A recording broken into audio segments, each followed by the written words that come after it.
নাহমাদুহু ওয়া নুসাল্লি আলা রাসূলিহিল কারীম আম্মা বাদ আউযু বিল্লাহি মিনাশ শাইতানির রাজীম বিসমিল্লাহির রহমানির রহিম আলহামদুলিল্লাহি রাব্বিল আলামিন। আল্লাহ তাআলা আয়াতের মধ্যে আমাদেরকে শুধু দুনিয়ার কথা বলা হয় নাই, দুনিয়া ছাড়াও এরকম আরও অনেক জগৎ রয়েছে যেখানে মাল্টিভার্স, মাল্টি ইউনিভার্স, অনন্ত জগতের কথা বলা হয়েছে, যেখানে আল্লাহ তাআলাই প্রতিপালক, যেটাকে পরিপূর্ণ সমগ্র জগৎ বলা হয়েছে। সেখানে পরিপূর্ণ সত্তা, পরিপূর্ণ প্রতিপালক আল্লাহ তাআলাই, একমাত্র প্রতিপালক, একমাত্র রব। সমস্ত প্রশংসা তার জন্যই। আল্লাহ তাআলা এদিকে ইশারা করছেন। শুধু আমরাই তার সৃষ্টি নই, বুদ্ধিমান প্রাণী নই, ভিন গ্রহের প্রাণী।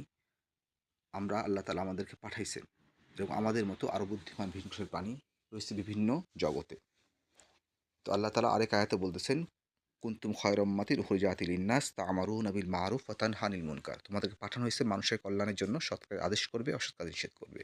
মানুষ এবং আল্লাহর উপর ঈমান নিয়ে থাকবে।